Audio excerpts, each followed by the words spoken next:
Komisi 3 DPR RI baru saja menggelar rapat kerja bareng Kapolri Jenderal Polisi Listio Sigit Prabowo 24 Agustus 2022 kemarin.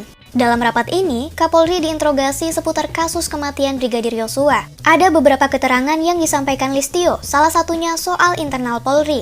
Listio bilang ada 97 personel polisi yang kini sudah diperiksa terkait kasus pembunuhan Brigadir Yosua. 35 orang anggota diantaranya diduga melanggar kode etik profesi. Selain itu, Listio juga bilang kalau proses sidang etik Sambo disebut bakal tuntas dalam waktu 30 hari ke depan. Ini jadi komitmen Kapolri untuk memberikan kepastian hukum terhadap para terduga pelanggar. Namun, Kapolri masih enggan mengungkap motif pembunuhan Brigadir Yosua dalam rapat ini. Listio menyebut motifnya bakal segera diungkap setelah pemeriksaan terhadap istri Verdi Sambo selesai. Terkait motif ini, kami sementara sudah mendapatkan keterangan dari saudara FS. Namun kami juga ingin memastikan sekali lagi untuk memeriksa Ibu PC. Sehingga nanti yang kami dapat, apalagi pada saat posisi beliau sebagai tersangka, apakah berubah atau tidak. Dengan demikian kami bisa mendapatkan satu kebulatan terkait dengan masalah motif. Sebelumnya, pada rapat dengar pendapat dengan Kompolnas, Benny Harman sempat menyebut Kapolri harus nonaktif agar kasus ini transparan. Nah, pada rapat kali ini, anggota Komisi 3 DPR Benny Harman mengklarifikasi soal usulan pemberhentian sementara Kapolri yang ia sampaikan saat rapat bareng Mahfud MD kemarin. Kerajaan Sambo begitu mendominasi institusi ini. Maka, pada saat itulah dalam konteks cerita Ketua Kompolnas yang adalah juga Menko Polhukam, bagaimana dia menceritakan bagaimana Pak Kapolri juga tersandra oleh Kerajaan Sambo ini. Maka saat itulah saya mengusulkan, sekali lagi dalam konteks cerita beliau, saya mengusulkan kalau begitu Bapak Menko Polhukam, mengapa pada saat itu tidak diminta saja kepada Bapak Presiden supaya Pak Kapolri dinonaktifkan sementara untuk bisa ungkapkan kasus itu apa adanya. Selama rapat ada yang unik juga nih. Bukannya fokus mencecar Kapolri, para anggota DPR malah saling berdebat sendiri dan lempar interupsi. Awalnya anggota Komisi 3 fraksi PKB di Nusantara memberikan beberapa pertanyaan kepada Kapolri secara spesifik mengenai diagram yang berkaitan dengan konsorsium 303 yang beredar di internet. Diagram versi pertama, Verdi Sambo berada di pucuk pimpinan teratas. Lalu kedua versi pucuk pimpinan yang ditempati Kabareskrim Komjen Agus Andrianto. Wakil Ketua Komisi 3 Ahmad Sahroni malah menginterupsi. Lalu dilanjutkan perang interupsi anggota DPR lainnya. Sekarang ini muncul konsorsium 303 yang baru tersebar di luar medsos.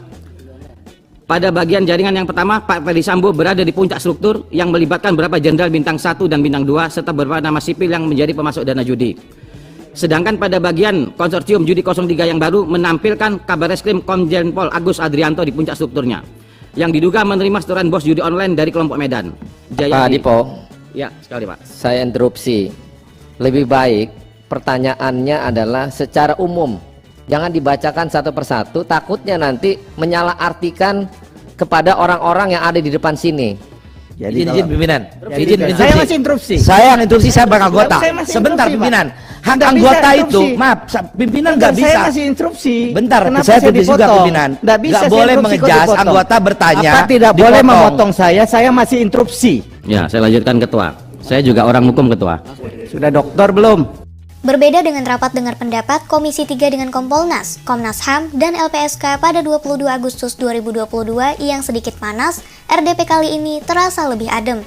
Bahkan rapat antara Komisi 3 dengan Kapolri ini sebetulnya enggak terlalu intens. Sejumlah anggota DPR justru melayangkan pujian dan apresiasi ke Kapolri dalam upaya penuntasan kasus pembunuhan terhadap Brigadir Yosua.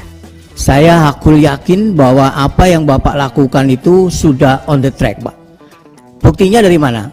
Buktinya adalah dari ketika kasus ini mencuat, itu berbagai survei menunjukkan, ini tentu persepsi Pak ya, persepsi publik, itu sangat drastis turun Pak. Tapi begitu Pak Kapolri membentuk tim sus, kemudian melakukan beberapa hal ya, yang kemudian menetapkan FS sebagai tersangka, mulai Pak, kepercayaan publik mulai naik. Saya sebetulnya mengapresiasi langkah-langkah bijaksana yang dari awal digagas oleh Pak Kapolri dengan membentuk tim khusus, yang akhirnya dari langkah-langkah yang baik ini ada 5 tersangka utama dan ini memang sudah sesuai dan sejalan dengan harapan masyarakat, Pak. Tapi di sini kami harus apresiasi kepada Pak Kapolri. Pak Kapolri melakukan langkah tegas menyelesaikannya dengan dibentuknya tim sus yang sekarang menjadi terang benderang ya. Gegara ini, warganet bilang DPR melempem, enggak kritis dan membandingkannya dengan RDP sebelumnya. Soalnya, saat rapat dengar pendapat sebelumnya dengan Kompolnas, para anggota Komisi 3 DPR terlihat garang mencecar Ketua Kompolnas yang juga Menko Polhukam Mahfud MD. Salah satunya adalah Wakil Ketua Komisi 3 Desmond Mahesa yang mempertanyakan peran Kompolnas. Sampai-sampai Kompolnas cuma dianggap sebagai jubir Polri dan diminta untuk dibubarkan saja. Menanggapi sorotan soal beda sikap ini, anggota Komisi 3 Trimedia Panjaitan bilang kalau pujian dan apresiasi kepada Kapolri adalah bentuk penguatan kepada Polri. Mungkin mereka menganggap sudah luar biasa yang dilakukan oleh Kapolri.